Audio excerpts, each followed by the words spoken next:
Continuamos acá en Vladimir Laguna. Saludamos a Aurora Morales, presidenta del Consejo Legislativo del Estado Miranda. ¿Cómo estás, Aurora? Gracias por venir. Bueno, siempre. Aurora, hay dos temas. Uno, el tema internacional, el tema nacional, obviamente, ¿no? Entre el tema internacional, vamos a hacer un comentario sobre este anuncio del presidente norteamericano de que no se descarta la opción militar. Decía Leo Torres que él no lo ve factible. En todo caso, pues, es el tema que está al día de hoy, la posibilidad de una intervención. Y esto, por supuesto, al gobierno lo ha llevado a convocar manifestaciones de calle. Hoy hay una movilización para denunciar esta situación. Pero uno se pregunta, tras bastidores, ¿hay negociaciones entre Venezuela y Estados Unidos? ¿Hay conversaciones? No, no creo que haya conversaciones en estos momentos. Y además, a los Estados Unidos hay que ponerle atención.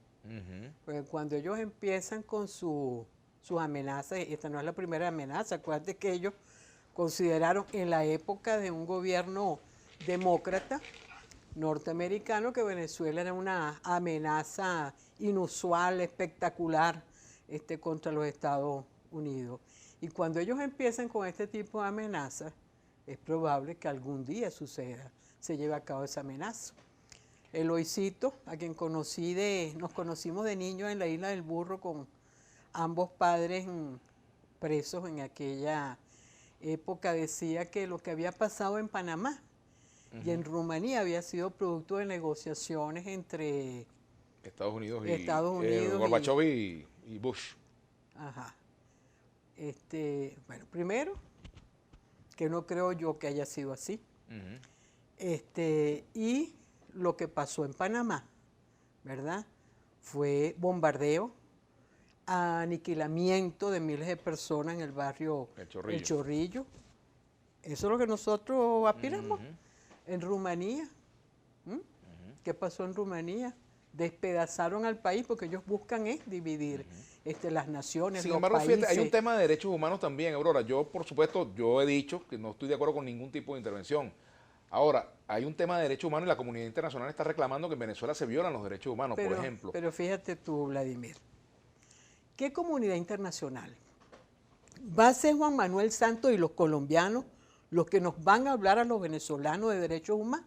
Bueno, 17 cancilleres se reunieron en Lima, de 17 países de América Latina. Pueden ser 30 y pico, así como hay 30 y pico de expresidentes latinoamericanos, ¿no? Que quieren solucionar el problema venezolano. Que vayan a sus países y solucionen los problemas de sus países.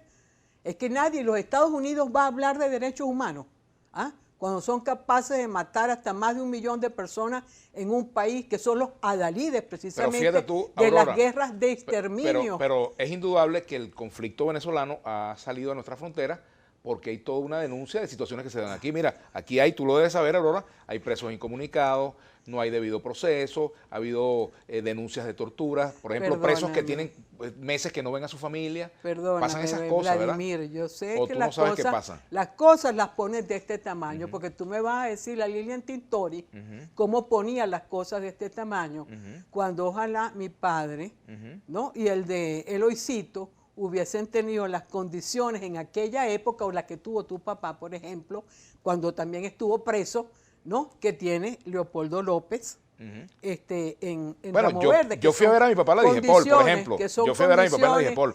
Pero, por ejemplo, Wilmer Azuaje no puede ver a su familia, tiene 90 días incomunicado en el SEBIN, por ejemplo, y hay presos que no ven a su familia, bueno, mira, por ejemplo. Yo creo que sí deben ver a su familia.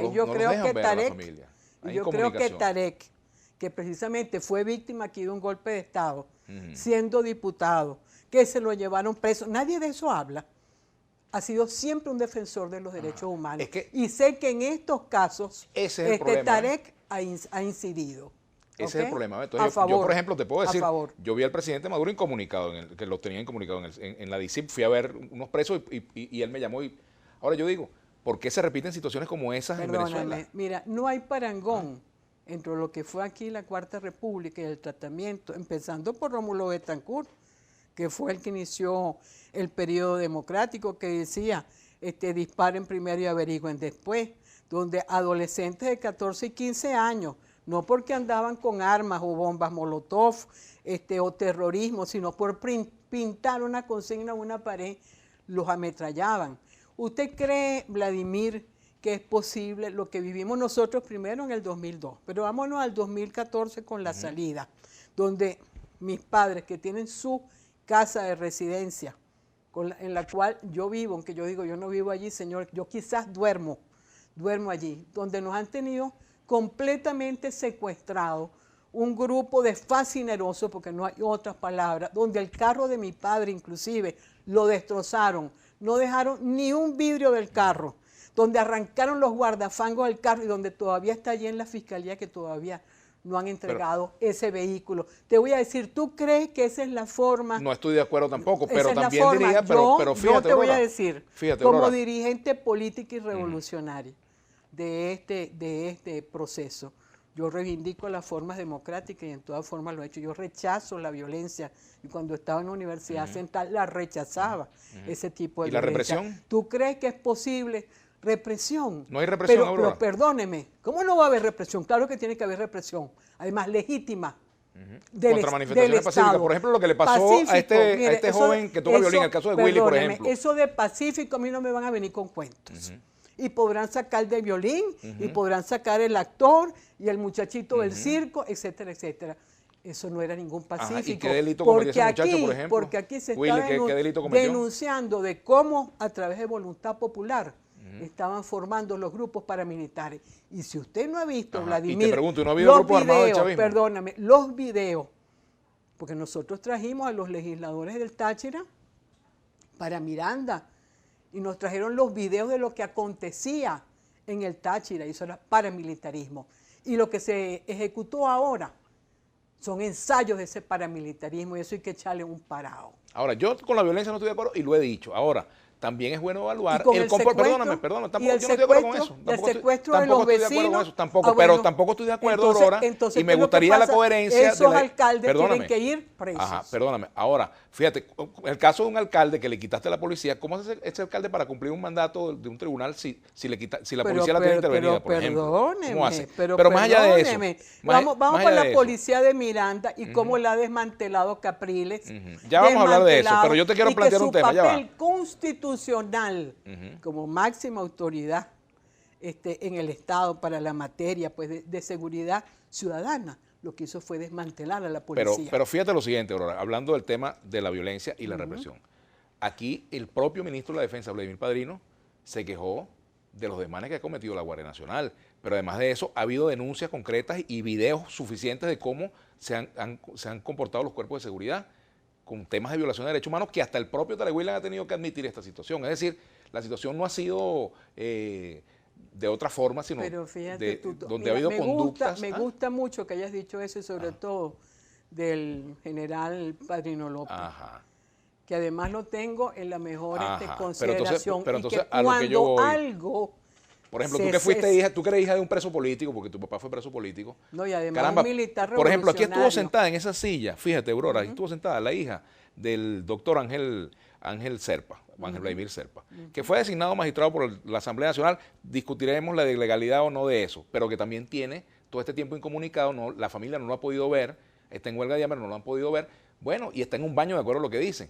Entonces, ¿por qué ocurren estas cosas cuando quienes están en el gobierno hoy, muchos de ellos sufrieron persecución o son hijos de perseguidos? Bueno, ¿por qué ocurren esas cosas en Venezuela? Entonces la comunidad internacional ve esto que está pasando en Venezuela. Yo creo que no hay parangón. Bueno, miles de muertos y no nos quejamos. Bueno, porque también acuérdate que el Partido Comunista también se alzó en armas, y no lloramos. También hubo una lucha armada. Por eso, pero lo dijimos, vamos para la lucha armada y fuimos a la lucha armada con la cara pelada. Estos sinvergüenza se lanzan a la lucha armada, entrenan a la gente paramilitarmente, pero son pacíficos. Ahora, yo, por ejemplo, como diputado, vi a muchos compañeros, porque yo estaba en ese momento en el chavismo, a muchos compañeros, bueno, estaba en la causa R, no estaba en el chavismo, fíjate tú, vi muchos compañeros del MBR 200 presos, yo pude entrar como diputado. Hoy en día un diputado no puede entrar en una cárcel a ver a un detenido político, por ejemplo. Yo podía hacerlo. A muchos de los compañeros que hoy están contigo en el gobierno, yo los vi en la cárcel. Hoy en día eso no se puede hacer. No se puede hacer. No se puede hacer. Los diputados no pueden visitar a los presos políticos, por ejemplo. Bueno, mira, esos diputados, me imagino yo, así como Belsa Solórzano y otros, por nombrar a José Vicente Rangel fue diputado y los propios detenidos que lanzaron como carne de cañón en estas guarimbas, se aparecen el primer día cuando los llevan detenidos y después más nunca se vuelven a acordar de ellos. Bueno, está como el caso de abogado Ángel Zambrano, que Ángel Serpa, que lo metieron en ese paquete y resulta que también lo abandonaron como la propia hija. Claro, pero lo importante es que se le dé trato de acuerdo a la ley y a la Constitución. Lamentablemente. Por ejemplo, el derecho a la visita, que es lo elemental. Mira, lamentablemente estos dirigentes de oposición son de los que zumban la piedra y esconden la mano. Jamás asumen su responsabilidad. Cuando yo te digo represión, y yo no te la niego, es una represión legítima del Estado.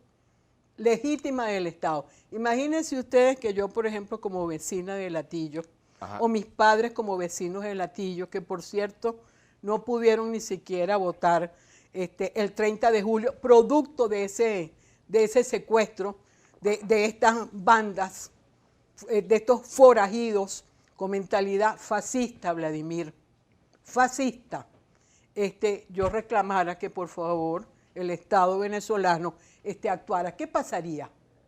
O si yo, por mis propios medios, me defendiera frente a esta agresión que cometen con nosotros, inclusive las alcabalas que tienen vallas, los portones que están en esa urbanización de los Naranjos o del Cafetal, no es suficiente que tengas un portón con vallas y rejas, sino que además te ponen mallas Tucson. Parece uno que está en una finca por allá por Apure. Si te vas para los Nuevos Teques, aquellos pipotes aterrorizando a la gente, porque resulta que el ciudadano común y corriente, ese tipo de cosas le genera miedo. Y eso es lo que buscan, el miedo en la sociedad. Tú te vas para el 23 y tú no ves esas vallas ni esas mallas Tucson o cercándote a la gente para que vaya a ejercer. Aquí la gente, cuando el 16 de julio hubo la recolección de firmas de ellos, que inmediatamente quemaron, Aurora, y las votaron, para que no hubiese pruebas. Tú hablaste de represión legítima. No los dejaron Ojalá se hiciera una diferenciación entre las acciones que son legítimas, de represión legítima, como tú llamas, y las que no lo son, ¿ves? Porque meter en un solo saco todo quizás no es justo. Yo te puedo hablar, por ejemplo, del caso de los comunicadores sociales, que incluso han sido reprimidos. Por supuesto, yo no soy de que todos los sectores de oposición yo los agarro y las meto en una bolsa y todo el mundo es igualito. Yo te estoy hablando de los dirigentes. Sí, no, pero me refiero... De los dirigentes y su irresponsabilidad. No, pero me refiero, por ejemplo, a la actuación de los cuerpos de seguridad. Entonces, Venezuela es firmante de convenio de Tratado en materia de derechos humanos, por ejemplo. Pero tú me hablaste, por ejemplo, del ministro de la Defensa. Aquí hemos visto fotos de detenidos golpeados, el ministro de la Defensa, que cuando... bueno, imagínate. No hemos visto. Perdóname. Entonces, el ministro de la Defensa, cuando se pensó que había excesos por parte de la Guardia Nacional, el propio ministro de la Defensa reclamó para poner las cosas en orden. Ese es el papel de un dirigente. Ese es el papel de un dirigente. Ese es un hombre con ética, porque yo creo que uno de los graves problemas que hay en nuestra patria es la falta de ética. Tenemos que ver un tuit. Todos tenemos que tener esa ética. Estoy de acuerdo y todos contigo. debemos de ser tiene que haber coherencia. Y asumir responsabilidades. Tiene que haber coherencia. Cada quien. Así es, individualmente y colectivamente. Cada quien. Aquí hay un tuit para Aurora Morales. ¿Lo tenemos? ¿Qué opina la invitada del fraude cantado por Smartmatic, Oscar Delgado? Eso para regreso. Para regreso con Aurora Morales. Ya venimos.